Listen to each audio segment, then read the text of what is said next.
O Tem Notícias está de volta, recebendo aqui no estúdio a Mayara Corrêa. Tudo bem, Mayara? Tudo bem, você, Thiago? Faz tempo que a gente não fica junto no estúdio. Pois é, porque hoje a gente começa a exibir uma série especial de reportagem que a gente tem certeza que vocês vão gostar muito. Amor que Salva. E a Mayara está aqui para contar essa história, mais do que nunca, dividir com todo mundo o que você passou. Eu tive essa ideia de falar sobre o transplante de órgãos.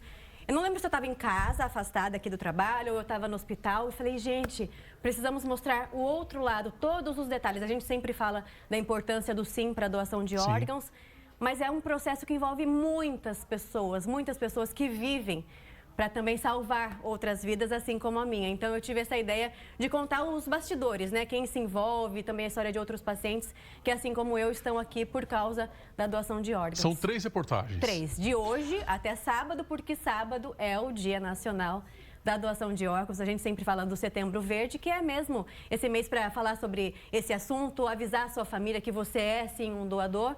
E também conhecer outras pessoas, né? Não só eu, mas outras pessoas que estão aqui graças a esse gesto. Explicar como que é a fila de espera, por exemplo, né? Porque as regras, como a gente pode em casa trazer, né, esse assunto, aproveitar que a gente está na hora do almoço, de usar o que a Mayara Corrêa vai dividir com todo mundo, com vocês de casa, para poder discutir e deixar isso mais claro e conversado para todo mundo. Porque tudo depende da família, né? Por mais que a gente expresse a nossa vontade ainda em vida, depende da família. Então, quem estiver passando por essa situação, até ouvi de um dos médicos que é muito mais provável a gente precisar de um transplante do que a gente ter que dizer sim.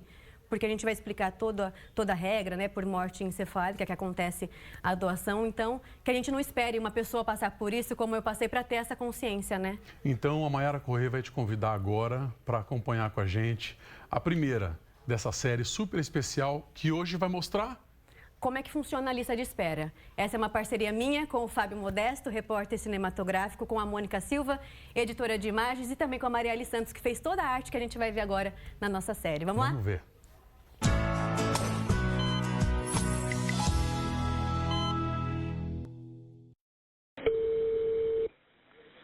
Alô? Doutor Renato, boa tarde, tudo bem? É Cristina aqui da Central. Cristina. Ô, doutor Renato, vai ter uma captação às 22 horas e a única paciente que saiu do fígado aqui foi a Mayara Corrêa Soares. Meu Deus, eu quero fígado. Eu preciso do fígado. Essa conversa é um sinal de esperança, faz renascer uma pessoa. E nesse caso, a pessoa sou eu. O momento mais esperado pelo paciente começa nesse contato da central de transplantes com o médico que analisa a oferta do órgão para dizer sim ou não. Quando a resposta é positiva, a Lilian entra em ação. Ela é enfermeira nesse hospital particular de Sorocaba e trabalha nesse ambulatório de transplantes. E nunca vou esquecer do dia em que ela me ligou pedindo para eu vir ao hospital.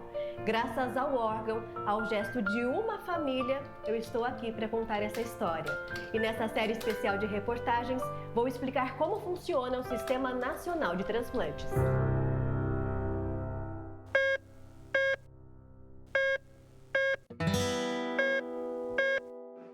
Mais de 47 mil pessoas aguardam na lista de transplantes. A maioria é homem, entre 50 e 64 anos. A maior demanda é aqui no estado de São Paulo. O Sistema Nacional foi criado em 1997 e é referência no mundo todo. Temos o maior sistema público de transplantes. Em números, somos o segundo país que mais faz transplantes, atrás apenas dos Estados Unidos. Um sim para a doação de órgãos salva até 8 vidas. A chamada mais aguardada da vida pode demorar. E quando o telefone toca, eu posso dizer, é uma mistura de sensações. Medo, alívio, esperança. É muito emocionante, porque a gente tem todo um trabalho aqui acompanhando no ambulatório, do momento, da forma que esse paciente chega, a esperança, a fé que ele traz com ele, dessa ligação. E a nossa ligação é assim, a gente não tem data e nem hora. Ir ao hospital não significa que o transplante será feito. O estado de saúde do paciente é checado com vários exames, como coleta de sangue e eletrocardiograma. Enquanto isso, a equipe vai buscar o órgão e verifica se está bom, apesar dos exames apontarem que a doação é possível. Aqui no Brasil, a doação de órgãos precisa de autorização da família do paciente. É preciso autorizar a doação de cada órgão. A conversa com a família é feita em caso de morte encefálica. Podem ser doados coração, rins, pulmões, pâncreas, fígado e intestino. Os tecidos também podem ser doados: córneas, válvulas, ossos, músculos, tendões, pele, cartilagem, veias e artérias. Em alguns casos, o paciente precisa receber 5 órgãos de uma só vez do mesmo doador. É o transplante multivisceral. Este médico, que fez faculdade em Sorocaba, chefiou o primeiro transplante multivisceral no Brasil, em 2012. Um procedimento complexo que envolveu 15 médicos em quase 12 horas de cirurgia. O transplante multivisceral é oferecido pelo SUS desde fevereiro deste ano. Isso tudo foi muito bem planejado, muito bem treinado, muito bem organizado, tanto do ponto de vista de equipe quanto do ponto de vista de instituição, né? Quer dizer, a gente estava com aquilo ali realmente preparado para acontecer. Foi um sucesso como primeiro, realizado com sucesso no Brasil, e obviamente isso deu início a algumas instituições que hoje fazem transplante multivisceral, ainda numa escala muito menor. Mesmo a gente falando nisso, mais de 10 anos depois da realização desse primeiro, a gente precisava ter conseguido desenvolver isso de uma forma mais rápida e mais adequada para o Brasil. Atualmente, 7 pessoas estão na lista por um transplante multivisceral. Um desses pacientes é o Luiz. Ele precisa de um transplante de estômago, pâncreas, fígado, intestino e rim. São 4 anos na lista. Eu descobri a trombose com 20 anos, né? E naquela época parecia ser uma coisa bem simples, né? Eu não sabia que eu podia chegar ao nível que eu tô hoje. Só que a gente não esperava que quando eu tirasse meu intestino eu ficasse com 35 quilos, né? Esse é o Luiz depois da cirurgia. Foram várias internações. Ele demorou 1 ano para se recuperar. 1 ano de muita fisioterapia, alimentação, cuidados especiais. E a cura chegará com um transplante multivisceral. Para isso, o Luiz, a mãe e a avó dele se mudaram de Brasília para a capital paulista. Eu sempre trabalhei com arquitetura. Eu estava ali numa fase bem no auge, né? Pode-se dizer, com muitas obras, projetos. E minha vida parou. Tive que parar tudo e vir para São Paulo. Sem saber quanto tempo eu ficaria aqui, sem saber muito bem sobre o transplante. Quando chegar e eles me ligarem, eu vou estar pronto e a gente só corre para o hospital, né? Luiz compartilha a rotina na internet. Eu acompanho as postagens do Luiz há algum tempo e durante a nossa conversa, segurei a emoção. É inspirador sentir a energia dele, a força e a vontade de viver. Eu tenho certeza que vou conversar com o Luiz daqui a algum tempo, depois do transplante e recuperação dele. O Luiz é, com certeza, uma das pessoas mais fortes que eu conheço. É Deus, né? Não tem outra explicação. Acho que Deus dá essa carga pra gente porque a gente aguenta e Ele dá força pra gente aguentar também, né? Então Ele me deu muita resiliência, muita paciência e muita força. Não só pra mim, mas para meus familiares também, né?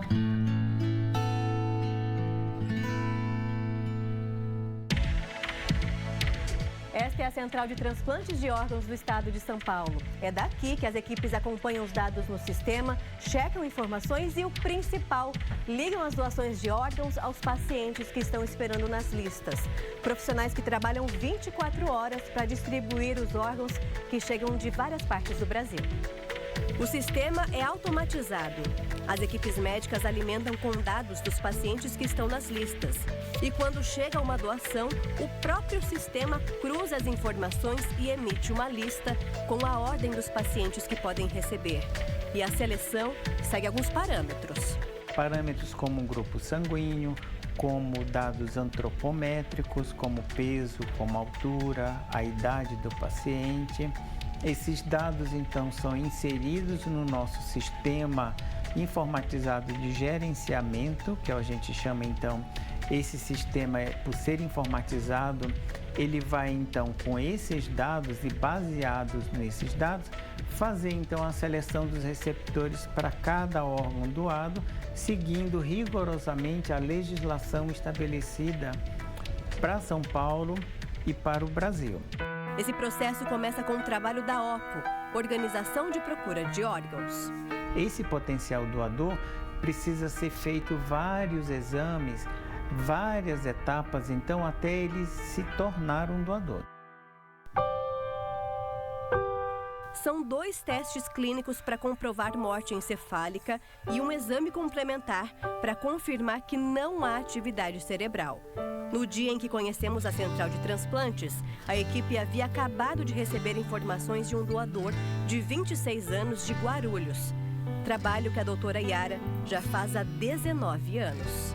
É uma rotina imprevisível, né? Não tem muita previsão, porque pode acontecer que tem vários doadores, inclusive simultaneamente, aí é um corre-corre danado. A lista de cada órgão segue critérios diferentes. No caso do rim, que tem a maior lista de espera no Brasil, o critério é o tempo em que o paciente está aguardando. Para coração e pulmão, além do tempo de espera, tem também a gravidade do caso. Crianças e adolescentes têm prioridade, independentemente do órgão, assim como quem já fez um transplante e precisa receber outro órgão. Entretanto, nesse meio de tempo, existem pacientes com uma urgência para a realização do transplante, senão ele pode vir a óbito enquanto aguarda. Esses pacientes que são, então, mais graves, que a gente chama de priorizados, eles vão estar no topo da minha lista e, pelo simples fato de serem priorizados, eles vão ocupar essa posição. Renato é chefe da equipe de transplantes de fígado de um hospital particular de Sorocaba. Eu sou paciente dele e de toda a equipe do ambulatório. O áudio que você ouviu no começo da reportagem é do Dr. Renato com uma das plantonistas administrativas da Central de Transplantes. No caso da doação de um fígado, a lista de espera precisa ser sempre atualizada com dados de saúde do paciente. O critério que é respeitado é a gravidade da doença do paciente. Como eu sei quem é mais grave?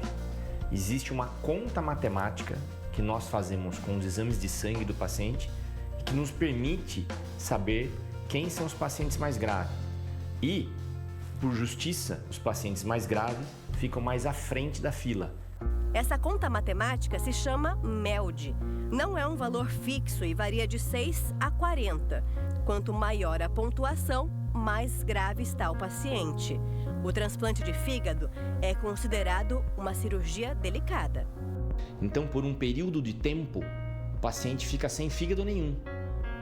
E nós precisamos manter esse paciente com as condições adequadas de pressão, de coagulação, de temperatura, para que nós, nesse mesmo procedimento, consigamos colocar o novo órgão.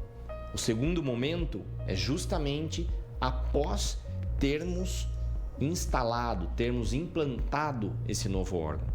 Porque de uma hora para outra, eu faço com que ele passe a funcionar. A maioria dos transplantes é feita a partir da doação pós-morte, mas existe também a possibilidade de doar órgãos em vida. É o transplante intervivos de rim, de parte do fígado ou de parte dos pulmões. Quando não há grau de parentesco entre doador e receptor, é preciso de uma autorização judicial. Adalto doou parte do fígado ao irmão. José Roberto teve hepatite C.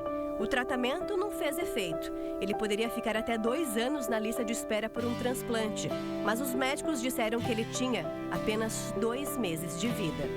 Um belo dia eu recebo uma ligação da minha irmã, Maria Lúcia, e ela falou: Adalto, o Zé Roberto está precisando de um transplante, não sei o que, você pode doar? Eu falei: sim. Às vezes eu até me surpreendo com como eu encarei essa missão e deu tudo certo. E o Adalto falou isso porque precisou superar o medo de passar por uma cirurgia para salvar o irmão. mesmo tendo trabalhado na área da saúde a vida toda. Adalto é médico veterinário e sempre cuidou e operou animais no zoológico de Sorocaba. Essas fotos mostram uma das comemorações pós-transplante entre Adalto e José Roberto, que mora em Botucatu. Havia esperança de eu sarar, né? Mas ao mesmo tempo eu estava arriscando a vida do meu irmão. Graças ao amor do meu irmão por mim, né? Estou levando uma vida aposentado, né? Normal. O fígado, então, o pedaço que ele me deu cresceu, ficou do tamanho que era, né? E ele recuperou aquela falha do fígado dele, né? Voltou a crescer.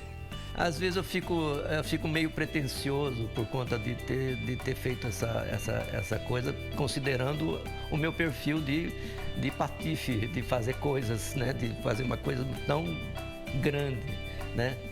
Mas, assim, eu tenho orgulho disso aí. Eu exibo com orgulho a minha cicatriz, porque eu tenho orgulho de ter feito isso. É para ter orgulho mesmo, saber que a sua vida salvou a de outra pessoa. E para você que fica frustrado quando algo sai do planejado na sua rotina, repense. Agradeça por cansar de ir ao trabalho, por cansar de brincar com o seu filho, até por aquele banho gelado quando cai a energia. Agradeça por viver. Essa é a meta do Luiz. Só ter uma vida normal, eu acho que já tá bom demais. Poder acordar, tomar café, almoçar, jantar, entrar no banho sem precisar me embrulhar inteiro. Ter a vida comum que todo mundo tem. Uma vida normal para tanta gente, mas que para nós que já passamos pelo transplante ou para quem está na lista, faz tanta falta. E um sim pode mudar essa realidade.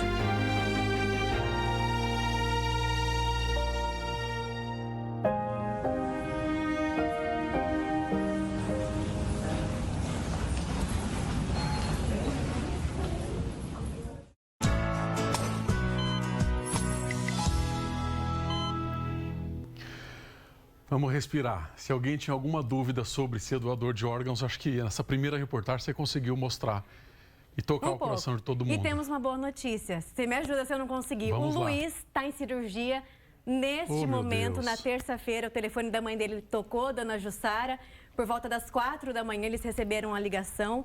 E o Luiz fez a primeira etapa do transplante na terça-feira mesmo. A gente tem até uma reportagem do G1, que também está acompanhando ele lá em São Paulo. Então, na terça-feira, ele recebeu 4 órgãos do mesmo doador. E aí, ontem, a mãe dele explicou que ele ficou descansando na recuperação. E hoje, no meio da manhã, por volta das 9h30, 10 horas da manhã, ela postou que o Luiz entrou para essa segunda etapa da cirurgia para receber os rins. Então, quem puder mandar boas energias para o Luiz, fazer a sua oração para que ele se recupere. E eu cumpra, então, aquilo que eu falei na reportagem. Eu vou conversar com o Luiz depois da recuperação dele. Se Deus quiser, ele vai ficar bem.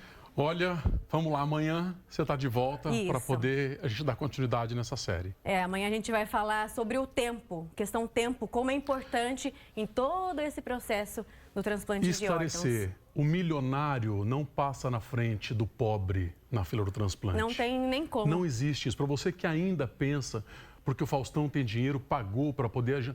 Pelo amor de Deus, olha o relato de quem passou por isso e está esmiuçando, explicando para todo mundo. E a gente explicou, né? A pessoa que já tem um transplante, ela tem prioridade depois para receber outros órgãos se ela precisar.